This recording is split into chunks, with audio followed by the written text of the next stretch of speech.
LC Nirula of Nirulas, Madan Lamba of Volga, people who are old Dilliwalas will remember. Khyber restaurant, still going strong in Mumbai. Gazebo in Ludhiana, still going strong in Mr. Kamath of Kamath Restaurants. Headquartered in Delhi, we represent both domestic and foreign chains and independent restaurant owners. A large part of our community and our association are small people who run 1 to 5 to 10 restaurants.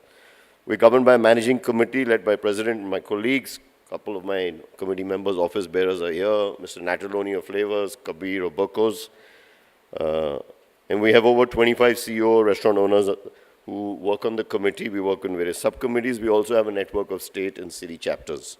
So we advocate changes in the laws. A lot of the laws, we have very licenses in industry, 10 to 15 licenses, local, state, and central. Some examples of successes in 2008, after a year and a half of advocacy, we got the NDMC and the MCD and the police to change their licenses from once a year to once in 3 years.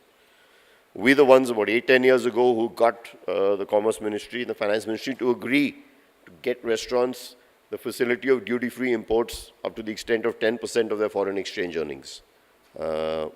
We've been working very actively with FSSAI and found that the law they had put in, there was a lot of impractical requirements and reporting requirements for restaurants. They've accepted 7 changes, notified them.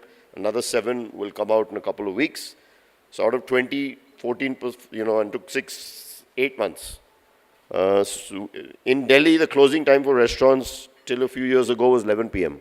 And then we got it moved to 12:01. And now we're aiming for 2, like in Bombay. So we actually help, and this also helps then, therefore, every restaurateur, and we go meet. And then our local chapter, so our Mumbai chapter right now is working on a couple of issues which are specific and local to the Mumbai guys. We actually have a Gurgaon chapter where the issues are different from Delhi. So then, of course, we do interact and keep in touch with other international restaurant associations, really network and keep abreast with the latest international trends and share that information. Many new international restaurant chains, cafe and all will come across, will enter India. It is the hot market. It is after China, it's India. And in the restaurant business, we are finding people coming sometimes first to India and then going to China, international brands.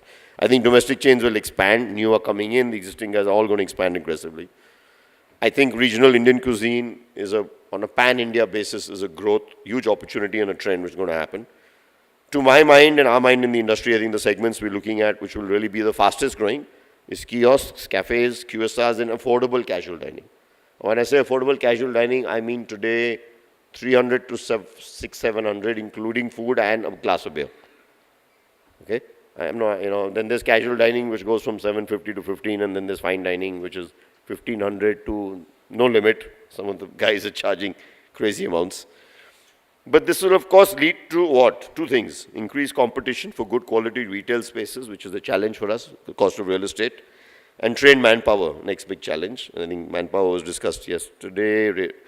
Retail and sites and locations, a couple of panels, so I won't really discuss it.